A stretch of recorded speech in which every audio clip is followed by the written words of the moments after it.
നമസ്കാരം. ആരോഗ്യരംഗത്തിന്റെ പുതിയ എപ്പിസോഡിലേക്ക് എല്ലാ പ്രേക്ഷകർക്കും സ്വാഗതം. ഇന്ന് കുട്ടികളിൽ കൂടുതലായി കാണപ്പെടുന്ന ഒരു പ്രശ്നമാണ് ADHD, അതായത് ഹൈപ്പർ ആക്റ്റീവ്. പലപ്പോഴും മാതാപിതാക്കളും അതുപോലെ തന്നെ അധ്യാപകരും ഇക്കാര്യത്തിൽ കുട്ടികളുമായിട്ട് ഇടപഴകുമ്പോൾ ഒരുപാട് കാര്യങ്ങൾ ശ്രദ്ധിക്കേണ്ടതുണ്ട്. അതോടൊപ്പം തന്നെ ഈ ഒരു ഹൈപ്പർ ആക്റ്റീവ് എന്ന അവസ്ഥയിൽ നിന്ന് എങ്ങനെ കുട്ടികളെ സാധാരണ ഒരു അവസ്ഥയിലേക്ക് കൊണ്ടുവരാം, ഇതാണ് ഇന്ന് ആരോഗ്യരംഗം ചർച്ച ചെയ്യുന്നത്. ഈ വിഷയത്തെക്കുറിച്ച് നമ്മളോട് സംസാരിക്കുന്നത് Ayyanthole VJ Ikigai centre for counselling തെറാപ്പിയിലെ സൈക്കോളജിസ്റ്റ് മിനി. മാം നമസ്കാരം, ആരോഗ്യരംഗത്തിലേക്ക് സ്വാഗതം. മാം, ഹൈപ്പർ ആക്റ്റീവ് ആയിട്ടുള്ള കുട്ടികളെന്ന് എനിക്ക് തോന്നുന്നു ഒരുപാട് കൂടുതലുണ്ട്. അപ്പോൾ എന്താണ് ഈ ഒരു ഹൈപ്പർ ആക്റ്റീവ്, അതുകൊണ്ട് എന്താണ് ഉദ്ദേശിക്കുന്നത്? ഹൈപ്പർ ആക്റ്റീവ്നെസ് എന്ന് പറയുന്നത് ഒരു ബ്രെയിനിലെ ചില ഏരിയയിൽ ശ്രദ്ധ കേന്ദ്രീകരിക്കാനുള്ള ഏരിയയാണ്. അതായത് പ്രീ ഫ്രോണ്ടൽ കോർട്ടക്സ് എന്ന് പറയുന്ന ഒരു ഏരിയ. അപ്പോൾ ഈ ഏരിയയിൽ ഉണ്ടാകുന്ന ചില വ്യതിയാനങ്ങൾ ഒരു കുട്ടിയിൽ ശ്രദ്ധ കേന്ദ്രീകരിക്കുന്നതിൽ അല്പം ബുദ്ധിമുട്ടുണ്ടായിരിക്കും. അല്പം എന്നല്ല, ഒരിക്കലും ആ കുട്ടിക്ക് ശ്രദ്ധ കേന്ദ്രീകരിക്കാൻ പറ്റില്ല. ഈ അവസ്ഥയാണ് ADHD അഥവാ അറ്റൻഷൻ ഡിസോർഡർ ഹൈപ്പർ ആക്റ്റീവ് എന്ന് പറയുന്ന ഒരവസ്ഥ, സിൻഡ്രം. അതായത് അപ്പോൾ ഈ അവസ്ഥയുള്ള കുട്ടികൾക്ക് നോർമൽ കുട്ടികളുടെ പോലെ അല്ലെങ്കിൽ നോർമലായിട്ടുള്ളൊരു വ്യക്തികളുടെ പോലെ അവർക്ക് ശ്രദ്ധ കേന്ദ്രീകരിക്കാൻ വളരെ ചെറിയ കാര്യത്തിൽ പോലും അവർക്ക് ശ്രദ്ധിക്കാനായിട്ട് പറ്റില്ല. അതോടൊപ്പം തന്നെ ഇവരിൽ ഒരു ഹൈപ്പർ ആക്റ്റീവ്നെസ് ഉണ്ടായിരിക്കും. ഈ രണ്ട് ശ്രദ്ധയിലുണ്ടാകുന്ന കുറവും അതുപോലെ ഹൈപ്പർ ആക്റ്റീവ്നെസ് എന്നുള്ള ഒരവസ്ഥയും ഒരുമിച്ച് മിങ്കിൾ ചെയ്ത് വരുന്ന ഒരവസ്ഥയാണ് ADHD എന്ന് പറയുന്ന രോഗാവസ്ഥ. ഹൈപ്പർ ആക്റ്റീവ് എന്ന് പറയുമ്പോൾ അത് പേടിക്കേണ്ട ഒരു അവസ്ഥയാണോ? പേടിക്കേണ്ട ഒരവസ്ഥ എന്നല്ല, അതിന് അതിൻ്റേതായിട്ടുള്ള ട്രീറ്റ്മെൻറ്റ്സ് ഉണ്ട്. നമ്മളൊരിക്കലും അത് ട്രീറ്റ് ചെയ്യാതെ വിടുമ്പോഴാണ് അത് കുറച്ചും കൂടെ തീവ്രതയിലേക്ക് വരുന്നത്. വ്യക്തമായ രീതിയിൽ അതിന് നിലവിലുള്ള ട്രീറ്റ്മെൻറ്റുകൾ ഉപയോഗപ്പെടുത്തിയാൽ ഈ രോഗത്തെ ഭയപ്പെടേണ്ട ആവശ്യമില്ല. ഒരു ഹൈപ്പർ ആക്റ്റീവ് ആവാനുള്ള കാരണങ്ങൾ എന്തൊക്കെയാണ് മാം? പൊതുവേ 2 കാരണങ്ങളാണ് ഹൈപ്പർ ആക്റ്റീവ്നെസ്സിന് വരുന്നത്. അതായത് ഒന്ന് ജനറ്റിക്കലായിട്ടുള്ള റീസൺ, പിന്നെ അടുത്തതൊന്ന് പാരിസ്ഥിതികമായത്, അതായത് എൻവിറോൺമെൻ്റലായിട്ടുള്ള റീസൺ, വേറെ ഒന്ന് ന്യൂറോട്ടിക്കലായിട്ടുള്ള റീസൺസ്. അപ്പോൾ അതിൽ ജനറ്റിക്കലായിട്ടുള്ള റീസൺ എന്ന് പറയുമ്പോൾ കുട്ടിയുടെ മാതാവിൻ്റെയോ പിതാവിൻ്റെയോ ഭാഗത്തു നിന്ന് ഏതെങ്കിലും വ്യക്തികൾക്ക് ഇത്തരത്തിലുള്ള ഒരു അവസ്ഥ ഉണ്ടെങ്കിൽ അടുത്ത തലമുറയ്ക്ക് ഒരു ADHD ഉണ്ടാവാനുള്ള സാധ്യതയുണ്ട്. പിന്നെ നമ്മൾ അടുത്തൊരു കാരണം എന്ന് വെച്ചാൽ പാരിസ്ഥിതികമായിട്ട് വരുന്ന കാരണങ്ങൾ. അതായത് പാരിസ്ഥിതികം എന്ന് പറയുമ്പോൾ നമ്മൾ ഉദ്ദേശിക്കുന്നത് പരിസ്ഥിതിയിലുള്ള ഒരു കാരണങ്ങളല്ല, ഒരു വ്യക്തി ജീവിക്കുന്ന ചുറ്റുപാടിൽ വരുന്ന അവസ്ഥകൾ. അതായത് ഇപ്പം ഗർഭാവസ്ഥയിൽ അല്ലെങ്കിൽ ശൈശവാവസ്ഥയിൽ, ഏർലി ചൈൽഡ്ഹുഡ്, ഈ അവസ്ഥയിൽ മാരകമായിട്ടുള്ള വിഷവസ്തുക്കളുമായിട്ടൊരു സമ്പർക്കം കുട്ടിക്ക് ഉണ്ടാവുകയാണെങ്കിൽ കുട്ടി വളർന്നു വരുന്ന സ്റ്റേജുകളിൽ ഈ ഹൈപ്പർ ആക്റ്റീവ്നെസ് ഉണ്ടാകാം. അതുപോലെ പ്രിമച്വർ ബേബീസ്, അതായത് മാസം തികയാതെ ഉണ്ടാകുന്ന കുട്ടികളിലും ഈ അവസ്ഥ കാണപ്പെടാം. അതുപോലെ കുഞ്ഞുങ്ങളുടെ ജനനത്തിൽ അവർക്ക് തൂക്കക്കുറവ് ഉണ്ടാവുകയാണെങ്കിൽ, വളരെ തൂക്കം കുറഞ്ഞ കുഞ്ഞുങ്ങൾ ഉണ്ടാവുകയാണെങ്കിൽ അവർക്ക് വളർന്നു വരുമ്പോൾ ADHD എന്നുള്ള രോഗാവസ്ഥ ഉണ്ടാവാം. അതുപോലെ തന്നെയാണ് ന്യൂറോട്ടിക്കലായിട്ടുള്ള ഒരു റീസൺ. അതായത് നമ്മുടെ ബ്രെയിനിൽ ശ്രദ്ധ കേന്ദ്രീകരിക്കും. നമുക്ക് ഓരോ കാര്യങ്ങൾ കാണുമ്പോഴും ശ്രദ്ധിക്കാനായിട്ടുള്ള ഒരു അവസ്ഥ, ശ്രദ്ധിക്കാനുള്ളൊരു കഴിവുണ്ടാക്കുന്നത് നമ്മുടെ ബ്രെയിനിൽ പ്രീ ഫ്രോണ്ടൽ കോർട്ടക്സ് എന്ന് പറയുന്ന ഒരു ഏരിയയിലാണ്. അതിൽ നമ്മൾ ബ്രെയിനിൽ ഫ്രോണ്ടൽ ലോബ് എന്ന് പറയുന്ന ഒരു ഏരിയയുണ്ട്. അപ്പോൾ ആ ഏരിയയിലുണ്ടാവുന്ന ഡാമേജ് അല്ലെങ്കിൽ ബൈ ബർത്ത് ഈ ഏരിയയിലുണ്ടാവുന്ന ഡെവലപ്മെൻ്റ് ഇല്ലായ്മ, അതാണ് വേറെ ഒരു കാരണം ADHDക്ക്. ശരിക്കും പറഞ്ഞാൽ ഇത്രയും 3 കാരണങ്ങൾ പറയുമ്പോഴും ഇതിൻ്റെ കൃത്യമായ കാരണം എന്താണ് എന്ന് ഇതുവരെ ഡയഗ്നൈസ് ചെയ്തിട്ടില്ല. മാം, കുട്ടികളാവുമ്പോൾ നമുക്കറിയാം കുറുമ്പ് നല്ല പോലെ ഉണ്ടാവും. എനിക്ക് തോന്നുന്നു ഇപ്പോഴത്തെ ഒരു തലമുറയ്ക്കാണെങ്കിൽ കുറച്ച് കൂടുതലാണ് വികൃതി എന്ന് പറയുമ്പോൾ. അപ്പോൾ കുട്ടികൾക്ക് ഇപ്പോൾ ഒരു ഹൈപ്പർ ആക്റ്റീവ് ആണ് എന്ന് നമുക്ക് ഏതൊക്കെ സിംറ്റംസ് വെച്ചിട്ടാണ് മനസ്സിലാക്കാനായിട്ട് സാധിക്കുക? ഈ അവസ്ഥയ്ക്ക് 2 സിംറ്റം, മൊത്തത്തിൽ ഇവർ കാണിക്കുന്ന എല്ലാ സിംറ്റംസിനെയും നമ്മൾ 2ആയിട്ടാണ് തരംതിരിക്കുന്നത്. ഒന്ന് ഹൈപ്പർ ആക്റ്റീവ്നെസ്, അടുത്തത് ഇൻഅറ്റൻഷൻ. അപ്പോൾ ഈ ഹൈപ്പർ ആക്റ്റീവ്നെസ്സും ഇൻഅറ്റൻഷനും, അതായത് അതിന് ഓരോ ഹൈപ്പർ ആക്റ്റീവ്നെസ്സിനാണെങ്കിൽ ഒരുപാട് സിംറ്റംസ് കാണിക്കും. അതായത് കുട്ടി ഒരിക്കലും ഇപ്പം നമ്മളൊരു പ്ലേ സ്കൂളിൽ എവിടെയെങ്കിലും ആക്കുകയാണെങ്കിൽ ഇത്തരത്തിലുള്ള കുട്ടികൾ വീട്ടിലായാലും എവിടെയായാലും അവർക്ക് അടങ്ങിയിരിക്കാനായിട്ടുള്ള ഒരു മൈൻഡ് സെറ്റ് ഉണ്ടാവില്ല. ഇപ്പോൾ ടീച്ചേഴ്സ് ആണെങ്കിലും എന്തെങ്കിലും കമാൻഡ്സ് പറയുമ്പോൾ അവർക്കത് ഫോളോ ചെയ്യാൻ പറ്റില്ല. അപ്പോൾ ഇത്തരത്തിലുള്ള കുട്ടികൾ എപ്പോഴും ഇങ്ങനെ ഓടിക്കൊണ്ടേയിരിക്കും, അവർ ഇരിക്കില്ല. പിന്നെ അതുപോലെ ഇപ്പോൾ ആരെങ്കിലും എന്തെങ്കിലും കാര്യങ്ങൾ, ഇപ്പോൾ കുട്ടികളോടൊരു കമൻറ്റ്സ് പറയുകയാണെന്നുണ്ടെങ്കിൽ നമ്മളിപ്പോൾ ഇവിടെ വാ എന്നൊരു കമൻറ്റ് അത് പറയുകയാണെങ്കിൽ ആ കുട്ടിക്ക് അത് ഫോളോ ചെയ്യാൻ പറ്റില്ല. അപ്പോൾ കുട്ടി വേറെ തരത്തിലായിരിക്കും പോകുന്നുണ്ടാവുക. ഇങ്ങനെ അതുപോലെ ചില സമയങ്ങളിൽ ഇവർ മറ്റുള്ളവരെ ഉപദ്രവിക്കാനുള്ള ഒരു ടെൻഡൻസി ഉണ്ടാവും. പിന്നെ ഇതെല്ലാം ഹൈപ്പർ ആക്റ്റീവ്നെസ്സിൻ്റെ ഭാഗമാണ്. അല്ലെങ്കിൽ ഹൈറ്റിലുള്ള എന്തെങ്കിലും ഇപ്പോൾ വിൻഡോ സൈഡ്, ടേബിൾ ഇങ്ങനെയുള്ളതിൻ്റെ മുകളിൽ കയറി പെട്ടെന്ന് താഴേക്ക് ചാടുക, ഇങ്ങനെയുള്ള കാര്യങ്ങൾ ഇവർ കാണിച്ചുകൊണ്ടിരിക്കും. പിന്നെ ഇന്നറ്റൻഷൻ എന്ന് പറയുകയാണെങ്കിൽ നമ്മൾ വിളിക്കുന്നതും അല്ലെങ്കിൽ ആ കുട്ടിയെ നമ്മൾ ഇങ്ങനെ ഇപ്പോൾ ഒരു ക്ലാസ്സിലാണെങ്കിൽ മറ്റുള്ള കുട്ടികളെല്ലാം അധ്യാപകൻ്റെ നിർദ്ദേശങ്ങൾ അനുസരിക്കുന്നുണ്ടെങ്കിൽ ആ നിർദ്ദേശം ശ്രദ്ധിക്കാൻ ഈ കുട്ടിക്ക് സാധിക്കില്ല. അപ്പോഴും ഈ കുട്ടികൾ ഇത്തരം സിംറ്റംസ് വെച്ചാൽ അവർ ക്ലാസ്സിൽ മൊത്തം ഓടി നടക്കുക, ഉപദ്രവിക്കുക, ഉച്ചത്തിൽ ശബ്ദം ഉണ്ടാക്കുക. അതുപോലെ തന്നെ ഇവർക്ക് സ്വയം ഇങ്ങനെ എപ്പോഴും സംസാരിച്ചു കൊണ്ടിരിക്കും. ആരെങ്കിലും കേൾക്കാൻ വേണമെന്നോ അല്ലെങ്കിൽ അവരോട് ആരെങ്കിലും എന്തെങ്കിലും ചോദ്യങ്ങൾ ചോദിച്ചിട്ട് അതിനുള്ള മറുപടി എന്നുള്ള നിലയ്ക്കല്ല, ഇവരിങ്ങനെ സെൽഫ് ടോക്ക് ഉണ്ടായിരിക്കും.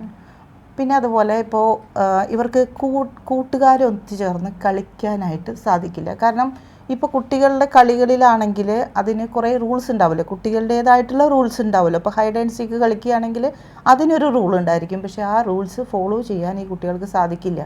ഇവരെ സംബന്ധിച്ച് കളി എന്താണോ അല്ലെങ്കിൽ പഠനം എന്താണോ ലിഷർ ടൈം എന്താണോ ഇത് തമ്മിൽ വേർതിരിവുണ്ടായിരിക്കില്ല.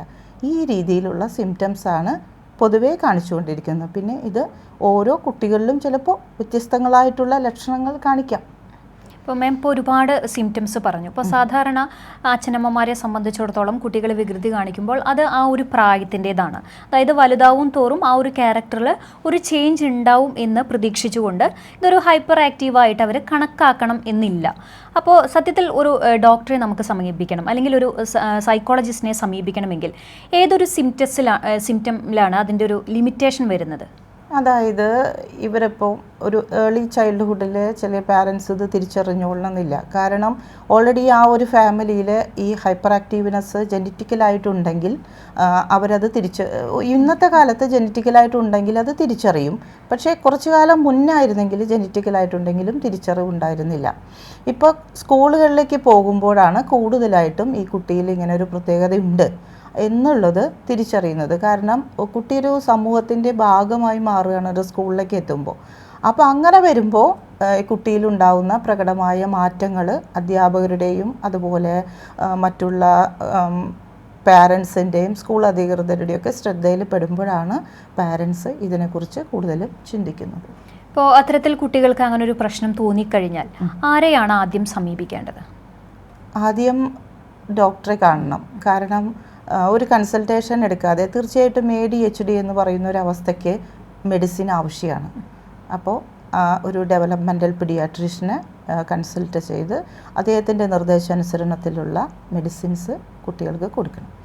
ഇതിന് എക്സസൈസ് ഒക്കെ ഒരുപാട് ഗുണം ചെയ്യും എന്ന് പറയുന്നുണ്ട്. എങ്ങനെയാണ് മാം അത്? അതായത് നമ്മൾ മെഡിസിൻ മാത്രമല്ല ഇതിനുള്ള ട്രീറ്റ്മെൻറ്റ്, ഇതിന് തെറാപ്പികളുണ്ട്, അതുപോലെ എക്സസൈസുകളുണ്ട്, വ്യക്തമായിട്ടുള്ള ഡയറ്റ് ചാർട്ടുണ്ട്. ഇത്തരത്തിൽ കൂടെ മാത്രമാണ് കുട്ടികളെ ട്രീറ്റ് ചെയ്യാൻ പറ്റുള്ളൂ. അതായത് എക്സസൈസ് വളരെ ഒരു പ്രാധാന്യം വഹിക്കുന്ന ഒരു ഘടകമാണ്.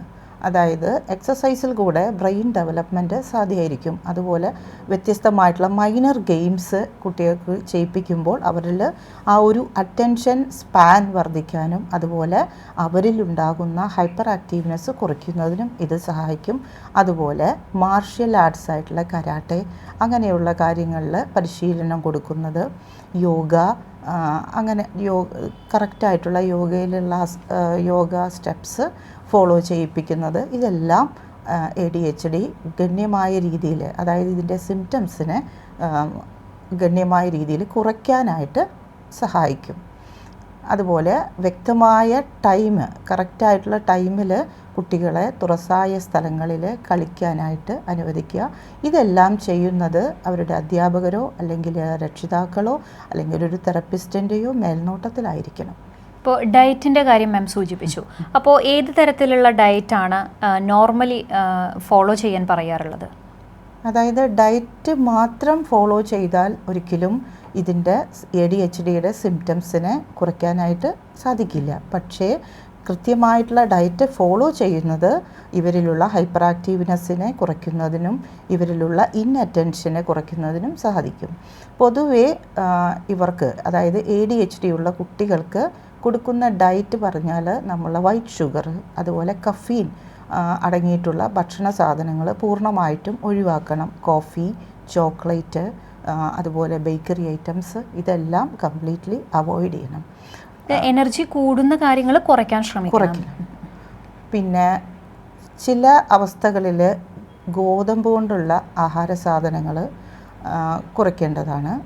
പിന്നെ അത് ഓരോ കുട്ടികളുടെ ഡിപ്പെൻഡബിൾ ആയിരിക്കും. ചിലരിൽ പാല് ഉപയോഗിക്കാനായിട്ട് സാധിക്കില്ല. അതുപോലെ ആർട്ടിഫിഷ്യലായിട്ടുള്ള പ്രിസർവേറ്റീവ്സും കളേഴ്സും ആഡ് ചെയ്തിട്ടുള്ള ഭക്ഷണ പദാർത്ഥങ്ങൾ ഇത്തരത്തിലുള്ള കുട്ടികൾക്ക് കൊടുക്കരുത്.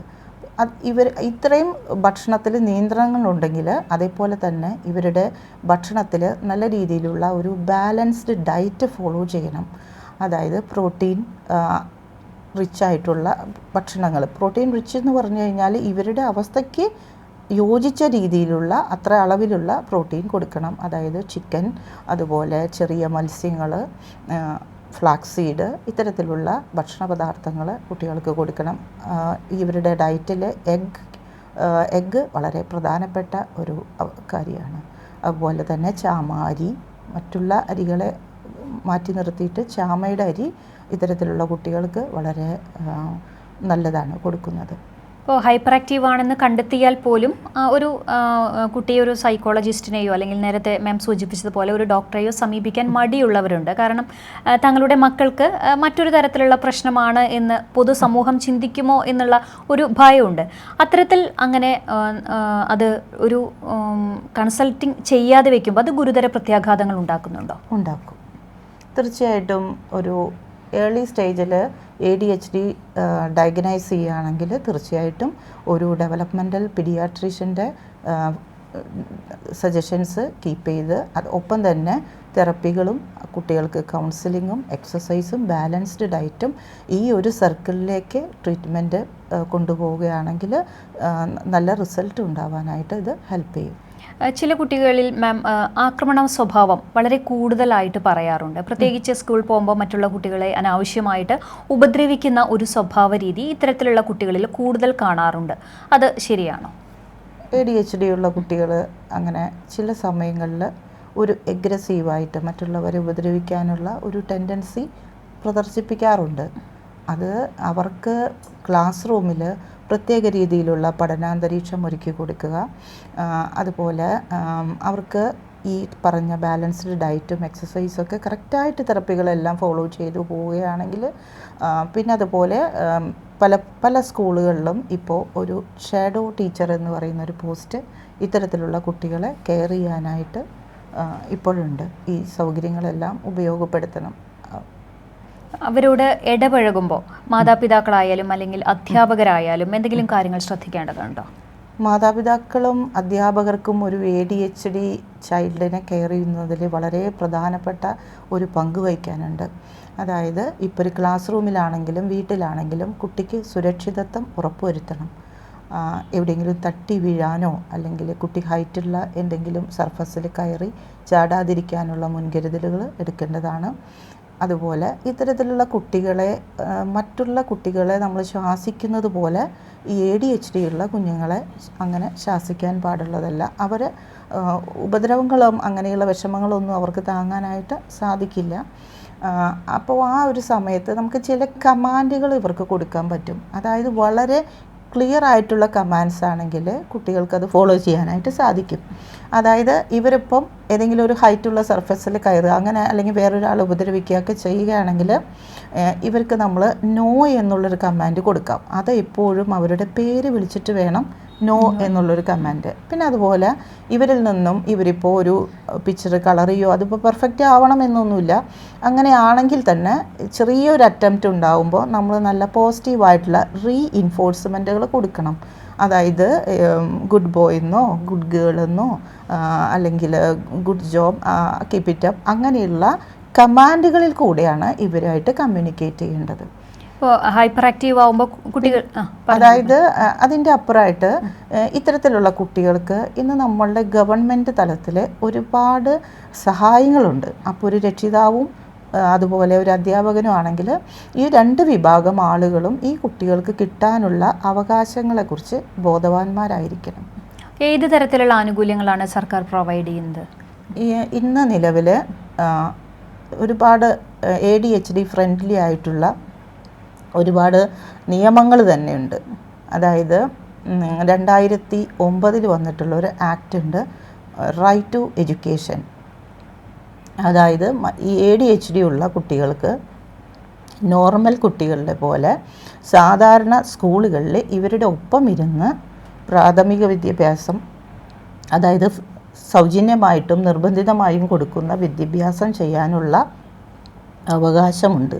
പലപ്പോഴും ഇത്തരത്തിലുള്ള കുട്ടികളെ പല സ്കൂൾ അധികൃതരും ഒഴിച്ചു നിർത്തുന്ന ഒരു അവസ്ഥയുണ്ട്. അപ്പോൾ അത് ഈ ആക്ട് 2009 വന്ന ഈ ആക്ട് അനുസരിച്ച് ഏതൊരു കുട്ടിക്കും മറ്റുള്ള കുട്ടികളോടൊപ്പം തന്നെ വിദ്യാഭ്യാസം ചെയ്യാനുള്ള ഒരു അവകാശം വന്നിട്ടുണ്ട്. പിന്നെ അതുപോലെ നമ്മുടെ SSAയുടെ കീഴിൽ ഒരുപാട് പ്രവർത്തനങ്ങൾ ഇത്തരത്തിലുള്ള കുട്ടികൾക്ക് ആവശ്യമായിട്ടുള്ള പഠന സാമഗ്രികൾ, ഇവരുടെ സുരക്ഷിതത്വം ഉറപ്പാക്കുന്ന ക്ലാസ് റൂം സുരക്ഷിതത്വം ഉറപ്പാക്കാനുള്ള ഉപകരണങ്ങൾ, അതുപോലെ പഠന ഉപകരണങ്ങൾ, ഇതെല്ലാം തന്നെ SSAയുടെ നേതൃത്വത്തിൽ കുട്ടികൾക്കായിട്ട് കൊടുത്തു വരുന്നുണ്ട്. പിന്നെ അതുപോലെ തന്നെ ഫിനാൻഷ്യൽ അസിസ്റ്റൻസ് നമ്മുടെ ഗവൺമെൻറ്റിൻ്റെ ഭാഗത്തു നിന്ന് ഇത്തരത്തിലുള്ള കുട്ടികൾക്ക് ലഭിക്കുന്നുണ്ട്. അതായത് ഇവർക്ക് ഒരു പെൻഷൻ സ്കീമുണ്ട്, അതുപോലെ സ്കോളർഷിപ്സുകളുണ്ട്. അപ്പോൾ അതുപോലെ ഇവരുടെ മെഡിസിന്, തെറാപ്പികൾക്ക്, കൗൺസിലിങ്ങിന്, ഇതിനെല്ലാമുള്ള ധനസഹായം ഗവൺമെൻറ്റിൽ നിന്നും നേരിട്ട് ഇത്തരത്തിലുള്ള കുട്ടികൾക്ക് ലഭിക്കുന്നുണ്ട്. അതുപോലെ നിംഹാൻസ് അതിൻ്റെ നേതൃത്വത്തിൽ കുട്ടികൾക്ക് ധാരാളം കൗൺസിലിങ്ങുകളും വർക്ക്ഷോപ്പുകളും എല്ലാം തന്നെ ADHD ഉള്ള കുട്ടികൾക്ക് ഇന്ന് നിലവിലുണ്ട്. അതുപോലെ ഇവരുടെ എന്തെങ്കിലും ഒരു അവകാശങ്ങൾ നിഷേധിക്കപ്പെട്ട് കഴിഞ്ഞാൽ, അത് 2016 ഡിസബിലിറ്റി ആക്ട് ഗവൺമെൻറ് കൊണ്ടുവന്നിട്ടുണ്ട്. ഈ ആക്ട് അനുസരിച്ചിട്ടാണ് ഇത്തരത്തിലുള്ള കുട്ടികളുടെ അവകാശങ്ങൾ സംരക്ഷിച്ചു പോരുന്നത്. ഇത്തരം ഗവൺമെൻറ്റിൻ്റെ ഭാഗത്തു നിന്ന് ഒരുപാട് കാര്യങ്ങൾ ഇത്തരത്തിലുള്ള കുട്ടികൾക്ക് വേണ്ടി ഇന്ന് ചെയ്തുകൊണ്ടിരിക്കുന്നുണ്ട്. ഇപ്പോൾ ഹൈപ്പർ ആക്റ്റീവ് ആയിട്ടുള്ള കുട്ടികൾക്ക് സർക്കാരിൻ്റെ ഭാഗത്ത് നിന്ന് ഇപ്പോൾ മേം പറഞ്ഞ പോലെ ഒരുപാട് ആനുകൂല്യങ്ങൾ, എനിക്ക് തോന്നുന്നു അതിനെക്കുറിച്ച് പലർക്കും അറിയുന്നുണ്ടാവില്ല എന്ന് എനിക്ക് തോന്നുന്നു. ഈ ഒരു പ്രോഗ്രാമിലൂടെ ആ തരത്തിലുള്ള ഒരു അവയർനെസ് കൂടി കിട്ടാൻ ഇതൊരു കാരണമായി എന്ന് എനിക്ക് തോന്നുന്നു. കാരണം ഹൈപ്പർ ആക്റ്റീവ് എന്ന് പറയുമ്പോൾ അത് വലിയ രീതിയിൽ എടുക്കാത്ത ഒരുപാട് ആൾക്കാരുണ്ട്.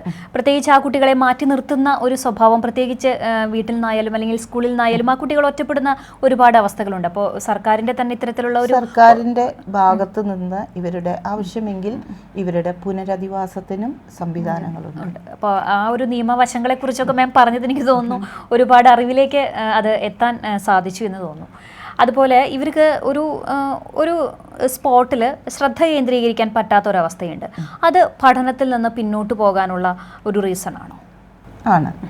ആ ഒരു റീസൺ അവർക്ക് നമുക്ക് പഠനത്തിൽ ഏറ്റവും അത്യാവശ്യമായിട്ട് വരുന്നൊരു ഘടകം ശ്രദ്ധയാണ്. അപ്പോൾ അവർക്ക് ഇപ്പോൾ അക്ഷരങ്ങളായാലും അക്കങ്ങളായാലും എന്തിലായാലും ശ്രദ്ധ കേന്ദ്രീകരിക്കാനുള്ള ബുദ്ധിമുട്ട് വരുമ്പോൾ അത് പഠനത്തിലേക്ക് പുറകിലാക്കാനുള്ള ഒരു സാധ്യതയുണ്ട്.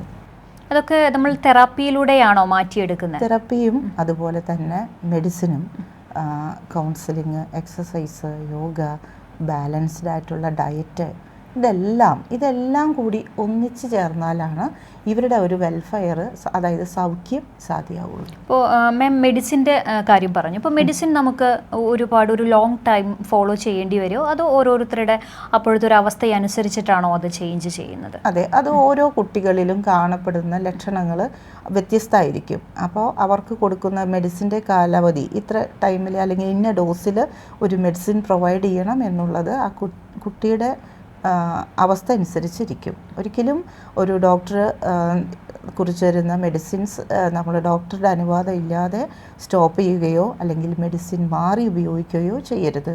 ഈ ഒരു കാര്യത്തിൽ ഒരിക്കലും സ്വയം ചികിത്സ നടത്തരുത്. ഇപ്പോൾ ഹൈപ്പർ ആക്റ്റീവ് ആയിട്ടുള്ള ഒരുപാട് കുട്ടികളുണ്ടാവും, അവരെ പരിചരിക്കുന്ന ഒരുപാട് പേരൻസ് ഉണ്ടാവും. അപ്പോൾ അവരോട് മാമിന് എന്താണ് പറയാനുള്ളത്? കാരണം വീട്ടിൽ തന്നെ നമുക്ക് അവർക്ക് ചെയ്യാൻ കഴിയുന്ന, അല്ലെങ്കിൽ അവർക്ക് കൊടുക്കാൻ പറ്റുന്ന ഏത് രീതിയിലാണ് അവരെ വീട്ടിൽ ട്രീറ്റ് ചെയ്യേണ്ടത്, അല്ലെങ്കിൽ അതുപോലെ തന്നെ പേരൻസും എന്തൊക്കെ കാര്യങ്ങൾ ശ്രദ്ധിക്കണം? എനിക്ക് തോന്നുന്നു മാമിൻ്റെ അടുത്തേക്ക് ഇതുപോലത്തെ ഒരുപാട് സിറ്റുവേഷൻസ് ഉള്ള പേരൻസ് വരുന്നുണ്ടാവും. അപ്പോൾ അവർ കൂടുതലായിട്ട് പറയുന്ന കാര്യങ്ങളെക്കുറിച്ചും അല്ലെങ്കിൽ അവർക്ക് എങ്ങനെയാണ് അതിൽ നിന്ന് മാറാൻ വേണ്ടി നമുക്ക് വീട്ടിൽ തന്നെ ശ്രദ്ധിക്കാൻ കഴിയുന്ന കാര്യങ്ങൾ. അതായത് പാരൻസിന് ഇന്ന് നമ്മുടെ SSAയുടെ കീഴിലൊക്കെ ഒരുപാട് അവയർനെസ് പ്രോഗ്രാംസ് പാരൻസിനായിട്ട് കൊടുക്കുന്നുണ്ട്. ഈ കുട്ടികൾക്ക് കൂടുതലായി നമ്മൾ തെറാപ്പികൾ കൊടുക്കുമ്പോൾ, അതായത് ഇവർക്ക് ബിഹേവിയർ തെറാപ്പിയും അതുപോലെ കൊഗ്നിറ്റീവ് ബിഹേവിയർ തെറാപ്പി, ഇങ്ങനെ 2 തെറാപ്പികളാണ് ഈ ADHD ഉള്ള കുട്ടികൾക്ക് പൊതുവെ കൊടുത്തുകൊണ്ടിരിക്കുന്നത്. അപ്പം ഈ ഒരു തെറാപ്പിയുടെ ഫലസിദ്ധി അത് കറക്റ്റായിട്ട് നടക്കണമെങ്കിൽ പാരൻസിന് ഇതിനെക്കുറിച്ചൊരു അവബോധം കൊടുക്കണം. അതുകൊണ്ടാണ് SSAയുടെ കീഴിൽ പാരൻസിന് ഒരു അവയർനെസ് പ്രോഗ്രാം, എങ്ങനെയാണ് ഇവരുടെ ബിഹേവിയർ, അതായത് ഇവരുടെ പെരുമാറ്റത്തിൻ്റെ എങ്ങനെ ക്രമീകരിക്കണം, എന്തെല്ലാം രീതിയിൽ ഈ കുട്ടികളെ നമ്മൾ പരിരക്ഷിക്കണം എങ്ങനെയാണ് എന്നുള്ളതിനൊക്കെ ഒരുപാട് വർക്ക്ഷോപ്പുകളും ഒരുപാട് സെമിനാറുകൾ, ക്ലാസ്സുകൾ ഇതെല്ലാം കൊടുക്കുന്നുണ്ട്. അത് സ്കൂൾ മുഖേനയാണോ കൊടുക്കുന്നത്? സ്കൂളിൽ നിന്ന് ഇങ്ങനെയുള്ള കുട്ടികളെ കണ്ടെത്തി അങ്ങനെ SSAയുടെ കീഴിൽ കൊടുക്കാം. അതുപോലെ ഇപ്പോൾ ഒരു പീഡിയാട്രീഷ്യൻസും ഇങ്ങനെ ക്ലാസ്സുകൾ കൊടുക്കുന്നുണ്ട്, സൈക്കോളജിസ്റ്റ് ക്ലാസ്സുകൾ കൊടുക്കാറുണ്ട്. ഇത്തരത്തിലുള്ള യഥാർത്ഥത്തിൽ ഇത്തരത്തിലുള്ള കുട്ടികളുടെ രക്ഷിതാക്കൾക്ക് അവരിൽ പലരിലും ഒരു ഡിപ്രസീവ് ആവുക എന്നുള്ളൊരു കണ്ടീഷനുണ്ട്. കാരണം സ്വന്തം കുഞ്ഞിന് ഇത്തരത്തിലുള്ള ഒരു രോഗാവസ്ഥ പല പാരൻസിനെയും തളർത്തിക്കളയുന്ന രീതിയിലുള്ള ഒരു രോഗാവസ്ഥയാണ്. അപ്പോൾ അത് എങ്ങനെ ഓവർകം ചെയ്യണം എന്നുള്ളത് ആ ഒരു രീതിയിലുള്ള ഒരു പരിശീലനമാണ് പാരൻസിന് കൊടുക്കുന്നത്. പോസിറ്റീവായിട്ട് എങ്ങനെ എടുക്കണം, നിരാശയില്ലാതെ ആ കുടുംബം എങ്ങനെ മുന്നോട്ട് പോകണം എന്നുള്ള രീതിയിലുള്ള അവബോധങ്ങൾ പാരൻസിന് ഇന്ന് കൊടുത്തുകൊണ്ടിരിക്കുന്നുണ്ട്. ആ കുട്ടികളെ കൈകാര്യം ചെയ്യുമ്പോൾ അല്ലെങ്കിൽ വീട്ടിൽ പേരൻസ് അല്ലെങ്കിൽ മുതിർന്നവരെ പെരുമാറുമ്പോൾ എന്തെങ്കിലും കാര്യങ്ങൾ ശ്രദ്ധിക്കേണ്ടതുണ്ടോ? ഇന്ന് കൂടുതലും ഇത്തരത്തിലുള്ള കുട്ടികളെ വല്ലാതെ ഒരു ഉപദ്രവിക്കുന്ന ഒരു നേച്ചർ. കാരണം പാരൻ്റ് എന്നുള്ള നിലയിൽ പാരൻ്റ് പറയുന്ന കമാൻഡുകൾക്ക് കുട്ടി പ്രതികരിക്കുന്നത് വ്യത്യസ്ത രീതിയിലായിരിക്കും. ഒരു പക്ഷേ ഇവർക്ക് സാധനങ്ങളൊക്കെ വലിച്ചെറിയാനുള്ളൊരു ടെൻഡൻസി ഉണ്ടായിരിക്കും. പാരൻറ്റിനെ ചിലപ്പോൾ എന്തെങ്കിലും ഉപദ്രവങ്ങൾ പാരൻറ്റിനെ നേരിടേണ്ടതായിട്ട് വരും. അങ്ങനെയുള്ള സന്ദർഭങ്ങളിൽ നമ്മൾ സംയമനം വിടാതെയാണ് കുട്ടികളെ ശ്രദ്ധിക്കേണ്ടത്. ചില സമയത്ത് പാരൻസിൻ്റെ ഭാഗത്തു നിന്നായാലും പെട്ടെന്ന് നമ്മൾ ചിന്തിച്ചിട്ടല്ല, പെട്ടെന്ന് അവരെ അടിക്കാനും അങ്ങനെയുള്ള അല്ലെങ്കിൽ എന്തെങ്കിലുമൊക്കെ നമ്മുടെ വിഷമത്തോടു കൂടി നമ്മൾ പറയുന്ന ചില വാക്കുകൾ അതൊക്കെ കുട്ടിയിൽ ബുദ്ധിമുട്ട് അനുഭവപ്പെടുത്താനുള്ള സാധ്യതകളുണ്ട്. അപ്പോൾ അതുകൊണ്ട് വളരെയധികം സംയമനത്തോടു കൂടിയാണ് ഒരു പാരൻ്റ് ഇത്തരത്തിലുള്ള കുട്ടികളെ നോക്കേണ്ടത്. അതുപോലെ തന്നെ ഏറ്റവും പ്രധാനമുള്ളത് ഇവർക്കുള്ള സുരക്ഷിതത്വം ഉറപ്പുവരുത്തുക എന്നുള്ളതാണ്. കളിക്കുമ്പോഴായാലും വീട്ടിൽ നിൽക്കുമ്പോഴായാലും എപ്പോഴായാലും സുരക്ഷിതരായിരിക്കണം എന്ന് ഉറപ്പുവരുത്തണം. ഇപ്പോൾ കൂടുതൽ അപകടങ്ങളിലേക്ക് പോകാനുള്ള സാധ്യത കൂടുതലാണ്, അതാണ് മാം ഉദ്ദേശിച്ചിട്ടുള്ളത്. അതെ, ഹാംഫുൾ ആയിട്ടുള്ള സാധനങ്ങൾ, മൂർച്ചയുള്ള സാധനങ്ങൾ ഇതെല്ലാം കൈകാര്യം ചെയ്യുന്നതിൽ നിന്ന് കുട്ടിയെ പിന്തിരിപ്പിക്കണം. അത് കുട്ടിക്ക് കിട്ടാത്ത രീതിയിൽ അത്തരത്തിലുള്ള സാധനങ്ങൾ സൂക്ഷിക്കണം. മറ്റുള്ള ആളുകൾ കഴിക്കുന്ന മെഡിസിൻസ് ഇതെല്ലാം തന്നെ ഇത്തരത്തിലുള്ള കുട്ടികളുടെ അവരുടെ നമ്മൾ പറയില്ല, അവർക്ക് അവർക്ക് എടുക്കാൻ പറ്റാത്ത രീതിയിൽ നമ്മളത് സൂക്ഷിക്കണം. പിന്നെ അതുപോലെ ഫ്ലോറിൽ വെള്ളം, അതുപോലെ എണ്ണ, ഇങ്ങനെയുള്ള സാധനങ്ങളൊക്കെ പോവാതെ സൂക്ഷിക്കേണ്ടത് അത്യാവശ്യമാണ്. കുട്ടികൾക്ക് തെന്നി വീഴാനുള്ള സാധ്യത കൂടുതലായിരിക്കും. അപ്പോൾ നോർമലി എത്ര വയസ്സിലാണ് നമുക്കിത് മനസ്സിലാക്കാൻ പറ്റുക? കാരണം ഓൾറെഡി ചെറിയ കുട്ടികളാവുമ്പോൾ അതിൻ്റേതായ കുറച്ച് വികൃതികൾ കുട്ടികൾക്ക് ഉണ്ടാവും. അപ്പോൾ ഇതിനൊരു പ്രായപരിധി ഉണ്ടോ? അങ്ങനെ ADHD എന്നുള്ള ഒരു അവസ്ഥയിലുള്ള കുട്ടികൾക്ക് നോർമൽ, അതായത് ഓരോ ഡെവലപ്മെൻ്റൽ സ്റ്റേജിൽ വളർച്ചയുടെ ഓരോ ഘട്ടങ്ങളിലും മറ്റുള്ള കുട്ടികളുടെ ഒപ്പം പെർഫോം ചെയ്യാനായിട്ട് സാധിക്കില്ല. അതായത് ഇവരിപ്പോൾ മുട്ടിലെഴിയുന്ന സമയത്ത് കറക്റ്റായി അത് ചെയ്തുകൊള്ളണമെന്നില്ല. എഴുന്നേറ്റ് ഇരിക്കുന്നത്, നടക്കുന്നത്, ഓടുന്നത് ഇതെല്ലാം സ്ലോ ആയിരിക്കും. അതുപോലെ ഇവരുടെ സംസാരം കുറച്ചും കൂടെ വൈകിയായിരിക്കും, അതൊട്ടും വ്യക്തതയില്ലാത്ത രീതിയിലായിരിക്കാം. പിന്നെ അതുപോലെ സ്ഥിരം കാണുന്ന പല വസ്തുക്കളെയും തിരിച്ചറിയാനുള്ള ബുദ്ധിമുട്ട്. അതുപോലെ ഇവരെപ്പോഴും റെസ്റ്റ്ലെസ് ആയിരിക്കും. വിശ്രമം ആവശ്യമില്ലാത്ത രീതിയിലായിരിക്കും ഇത്തരത്തിലുള്ള കുട്ടികൾ പെരുമാറുന്നത്. കാരണം അവർക്ക് എപ്പോഴും ഓടണം എന്നുള്ളൊരു ടെൻഡൻസിയാണ്. അത് ഏകദേശം ഒരു 1.5-2 വയസ്സാവുമ്പോഴും ഇത്തരത്തിലുള്ള കുട്ടികളിലുള്ള ഈ ഒരു അവസ്ഥ തിരിച്ചറിയാവുന്നതാണ്. അപ്പോൾ ചെറുപ്പത്തിൽ തന്നെ ഇത്തരത്തിലുള്ളൊരു അവസ്ഥ മനസ്സിലാക്കി കഴിഞ്ഞാൽ നമ്മൾ ഒരു ഡോക്ടറെ സമീപിച്ചാൽ അത് നമുക്ക് ഫോളോ ചെയ്ത് പോകാനായിട്ട് സാധിക്കും അല്ലേ? തീർച്ചയായിട്ടും. വൈദ്യസഹായം, അതുപോലെ മെഡിസിൻസ്, പിന്നെ കുട്ടികൾക്ക് വേണ്ടുന്ന തെറാപ്പികൾ, എക്സസൈസുകൾ ഇതെല്ലാം കൃത്യമായി പിന്തുടർന്ന് എല്ലാ ഡോക്ടർ നിർദ്ദേശങ്ങൾ ഇതെല്ലാം കറക്റ്റായിട്ട് ഫോളോ ചെയ്യണം. അതുപോലെ ഈ കുട്ടികളുടെ കാര്യത്തിൽ ഒരിക്കലും ഒരു സ്വയം ചികിത്സ, നമ്മൾ എവിടെ നിന്നെങ്കിലും ഇങ്ങനെ പല രീതിയിലും നമുക്ക് പലതും പറഞ്ഞു തരാനായിട്ട് ഒരുപാട് ആളുകളുണ്ടായിരിക്കും. പക്ഷേ അതൊന്നും വ്യക്തമായിട്ടുള്ള പരിഹാര മാർഗങ്ങൾ ആയിക്കൊള്ളണം എന്നില്ല. അപ്പോൾ എപ്പോഴും ഒരു ഡോക്ടറുടെയും ഒരു തെറാപ്പിസ്റ്റിൻ്റെയും അഡ്വൈസോട് കൂടി മാത്രമാണ് ഇത്തരത്തിലുള്ള കുട്ടികളെ നമ്മൾ ഇവരെ പരിചരിക്കേണ്ടത്. ഓക്കെ മാം, നമ്മുടെ ഇന്നത്തെ സമയം ഇവിടെ കഴിയുകയാണ്. ഇന്ന് ആരോഗ്യരംഗം ചർച്ച ചെയ്തത് ADHD എന്ന ഒരു രോഗാവസ്ഥയാണ്. ഹൈപ്പർ ആക്റ്റീവായിട്ടുള്ള ഒരുപാട് കുട്ടികൾ നമുക്കിടയിലുണ്ട്. അവരെ മാറ്റി നിർത്തപ്പെടേണ്ടതല്ല, പൊതുസമൂഹത്തോട് ചേർത്ത് നിർത്തേണ്ട കുഞ്ഞുങ്ങൾ തന്നെയാണ്. അതിനുവേണ്ടി സർക്കാർ തന്നെ ഒരുപാട് ആനുകൂല്യങ്ങൾ അവർക്കായിട്ട് ലഭ്യമാക്കുന്നുണ്ട് എന്ന് മാം ഇപ്പോൾ പറഞ്ഞു. കൃത്യമായിട്ട് വളരെ ചെറുപ്പത്തിൽ തന്നെ പേരൻസിനെല്ലാം മനസ്സിലാക്കാൻ പറ്റുന്ന ഒരവസ്ഥയാണ്. അത്തരത്തിൽ കണ്ടെത്തി കഴിഞ്ഞാൽ ഒരു ഡോക്ടറെയോ സൈക്കോളജിസ്റ്റിനെയോ കാട്ടി കൃത്യമായിട്ട് അവർ തരുന്ന മെഡിസിൻ ആയാലും ഡയറ്റ് ആയാലും എക്സസൈസ് ആയാലും ഫോളോ ചെയ്ത് പോയാൽ നമുക്ക് ഒരു പരിധി വരെ ഈ ഒരു അവസ്ഥയിൽ നിന്ന് മാറി നിൽക്കാനായി സാധിക്കും. ആരോഗ്യരംഗത്തിന്റെ ഇന്നത്തെ അധ്യായം ഇവിടെ പൂർണ്ണമാവുകയാണ്. അടുത്ത എപ്പിസോഡിൽ മറ്റൊരു വിഷയവുമായി വീണ്ടും കാണാം. നന്ദി, നമസ്കാരം.